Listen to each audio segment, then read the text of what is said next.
Cordial saludo.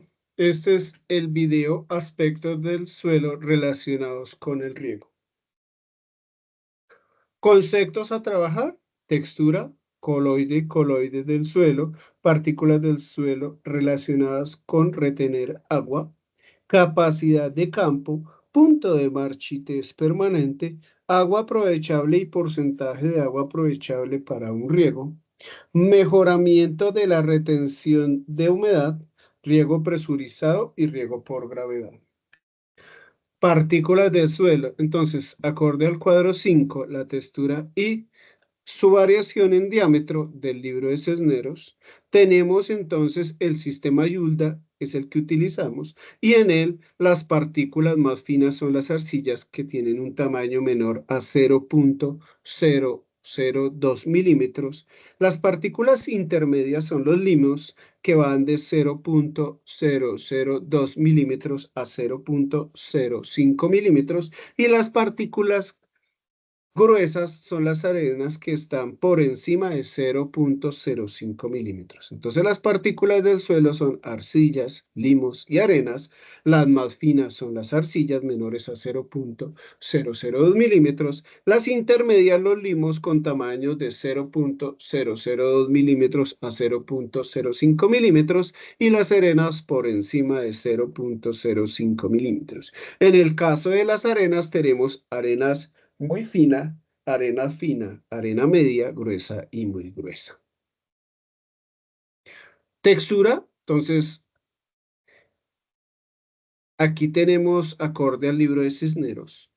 Entonces, la textura se puede definir como esa condición física del suelo derivada de su material parental que le confiere propiedades tanto físicas como químicas y que en laboratorio se cuantifica como el porcentaje de arenas, porcentaje de limos y porcentaje de arcillas que tenga el suelo. Repito, esa textura entonces esa condición física del suelo derivada de su roca madre o material parental que le confiere propiedades tanto físicas como químicas y que en laboratorio se determina mediante la cuantificación del porcentaje de arcillas, porcentaje de limos y porcentaje de arenas. La técnica utilizada en laboratorio puede ser la técnica de Boyucos.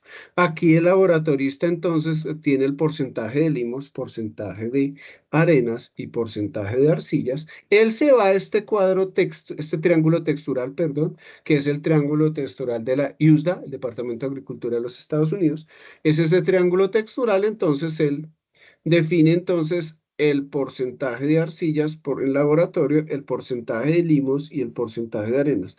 Entonces él toma aquí el porcentaje de limos. Vamos al caso de un suelo que tiene 30% de limos. Entonces él se desplaza por esta línea, ¿sí?, hacia abajo de manera transversal.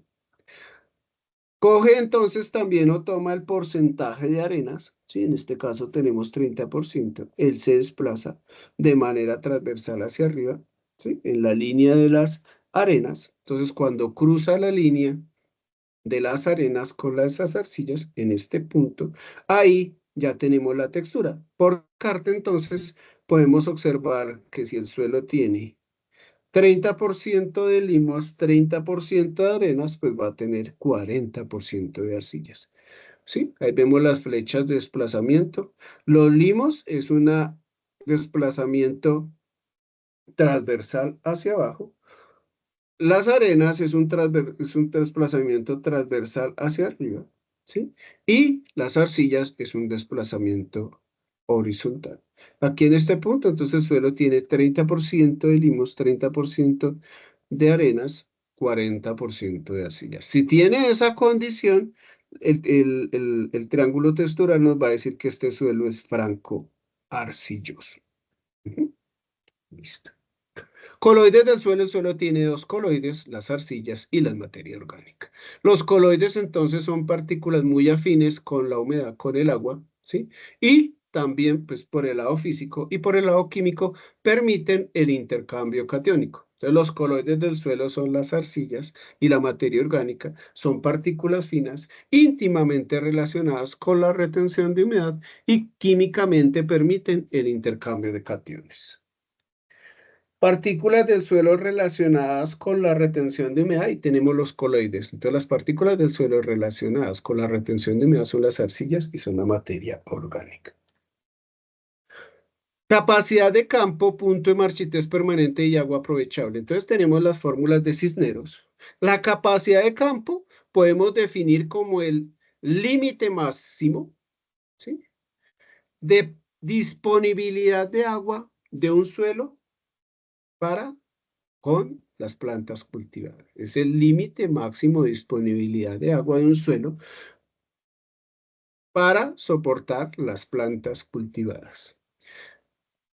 En condición práctica cuando tenemos, perdón, un riego moderado o una lluvia fuerte y el suelo es dejado en esa condición hasta que drene naturalmente. En ese punto específico tiene el límite máximo o el porcentaje máximo de humedad de agua que le puede aportar ese suelo específico a las plantas. Ese suelo, entonces, cuando se da un riego moderado o un aguacero y se da un espacio de tiempo para el drenaje natural, la humedad con la que quede ese suelo es la humedad de capacidad de campo. Es el límite máximo de disponibilidad de agua del suelo, ¿sí?, que se da después de un riego moderado o una lluvia y posterior a esa condición, el drenaje natural. Entonces, en este límite máximo de disponibilidad de agua para las plantas, el agua está retenida a una presión de 1/3 de atmósferas. Y la capacidad de campo dependerá del porcentaje de harina, de arcillas, del porcentaje de limos y el porcentaje de arenas. Entonces, la capacidad de campo es un porcentaje, ¿sí?, de humedad, un porcentaje de humedad del suelo. Ese porcentaje de humedad se determina en el laboratorio, se toma el suelo, se pesa, se lleva a suelo seco y se determina el porcentaje de humedad. Básicamente es ahí. Entonces, esa capacidad de campo es ese porcentaje de humedad que queda cuando el suelo es sometido a un riego moderado o a una lluvia fuerte y posterior a esa condición al drenaje natural. Es el límite máximo de disponibilidad de agua para las plantas, depende de la textura del suelo y físicamente el agua está retenida a 1/3 de atmósfera. Punto de marchitez permanente es el límite más bajo de disponibilidad de agua para las plantas. El agua está retenida físicamente a 15 atmósferas. A partir de este momento el agua no puede ser disponible para las plantas, ¿sí? Ambos, capacidad de campo y punto de marchitez permanente, son porcentajes de humedad, porcentajes de agua del suelo. El agua aprovechable, entonces, ese porcentaje de capacidad de campo menos el porcentaje punto de marchitez permanente. Tenemos un suelo ejemplo donde la capacidad de campo es 20% de humedad. Y punto de marchitez permanente es 10% de humedad. El agua aprovechable entonces será capacidad de campo 20% menos punto de marchitez permanente 10%. Esa es su agua aprovechable. Agua aprovechable es capacidad de campo menos punto de marchitez permanente. Si se baja el agua aprovechable del 50%, se requiere regar, toca regar. Ese es el criterio para el riego. 50% del agua aprovechable hay que regar. Cuando se baje al 50%, hay que iniciar prácticas de riego. Listo. Contenido de materia orgánica. Entonces, de acuerdo, esta tabla está tomada del Instituto Colombiano Agropecuario. 1992, fertilización en diversos cultivos, quinta aproximación. Entonces, la quinta aproximación del ICA, pues nos reporta esta tabla y es el estimativo de materia orgánica en los suelos. Acorde al clima, acorde a esa condición de piso térmico. Entonces tenemos el piso térmico frío, piso térmico templado y piso térmico cálido. Recordemos entonces que el clima cálido o piso térmico cálido colombiano es de 0 a 1000. El templado es el clima cafetero, 1000 a 2000 metros sobre el nivel del mar. Y el piso térmico frío o clima frío colombiano es por encima de 2000 metros sobre el nivel del mar. Entonces, cuando tenemos un suelo de clima frío, el contenido de materia orgánica para decir que el suelo es bajo en materia orgánica es menos del 5%. Un suelo templado clima medio cafetero colombiano es menos del 3% y un suelo de clima cálido es menos del 5%. Esos son los niveles para determinar, esos son los porcentajes de materia orgánica para decir que un suelo es bajo en materia orgánica. De clima frío, menos del 5%, de clima templado, clima medio cafetero colombiano, menos de 3% y clima cálido, menos del 2%.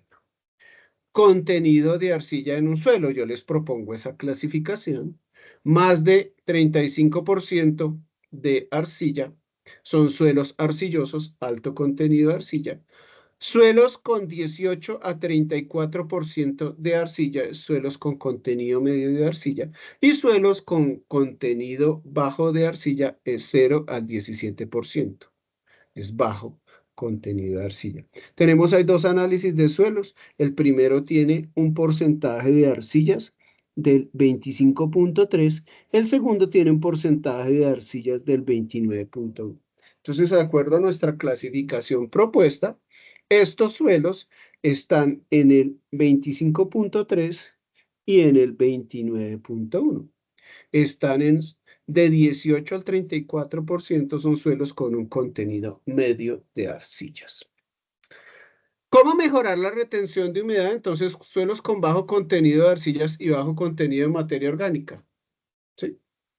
¿Qué debemos hacer en esos suelos? Suelos con bajo contenido de arcillas, 0 a 17% de arcillas, como veíamos así, como veíamos aquí. Y suelos con contenido bajo de materia orgánica. Por ejemplo, en clima frío, menos del 5%. Tenemos un suelo en clima frío, menos del 5%, con un contenido de arcilla de 0 al 17%. En ese caso, esos suelos, lo que hay que hacer es adicionar materia orgánica. Compostada, bobinaza compostada, gallinaza compostada, conejaza compostada. Básicamente es más adición de materia orgánica composta. Suelos con alto contenido de arcilla. Esos suelos no van a tener problemas de retención de humedad porque las arcillas las tienen, retienen humedad. Entonces, ¿qué hay que hacer en estos suelos? En estos suelos, no, o sea, para mejorar la retención de humedad no hay que hacer nada porque ya el material parental ya lo dotó de arcillas. ¿Qué hay que hacer en estos suelos? Mejorar la infiltración. ¿Y cómo vamos a mejorar la infiltración?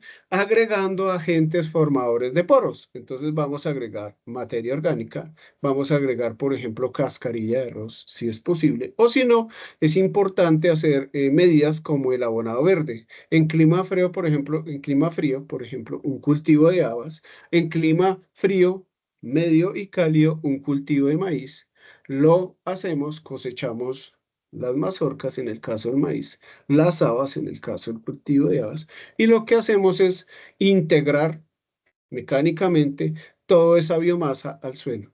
Entonces, esa biomasa es un agente formador de poros. Eso es lo que debemos hacer en un suelo arcilloso. Suelos arenosos, en esos suelos hay que aumentar la agregación de esas partículas, de esas arenas.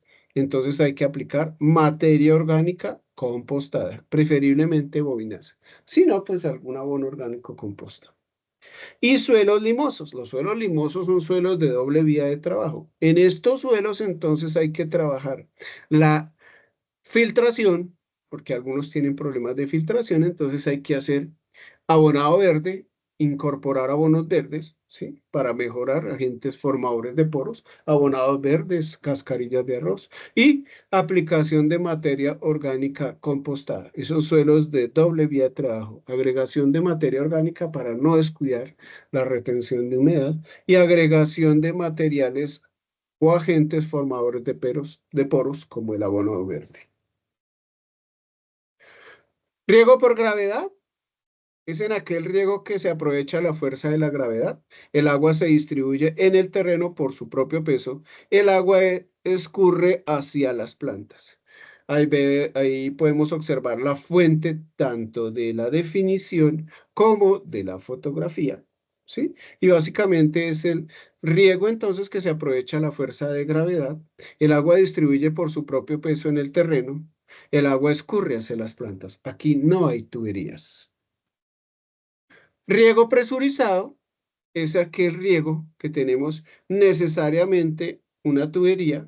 Hay un componente físico de presión que se mide en PSI, libras por pulgada cuadrada. Entonces se requiere de motores que le dan presión y energía al agua para conducirla por tuberías. Sí, básicamente. Entonces el riego presurizado es un riego donde tenemos un componente físico de presión, ¿sí? Que se mide en libras por pulgada cuadrada. Se requiere de motores que le den presión y energía al agua para conducirla por tuberías. Lo que buscamos aquí entonces es formar una lluvia artificial. ¿Y cómo formamos una lluvia artificial? Pues presurizamos el agua y ahí tenemos entonces un componente fundamental en el riego que son los emisores. Vamos a tener aspersores, vamos a tener goteros o vamos a tener nebulizadores. También podemos tener cañones. Bueno, hasta aquí es este video inicial, deseándoles éxitos tanto en su actividad como en el curso de riegos y drenajes.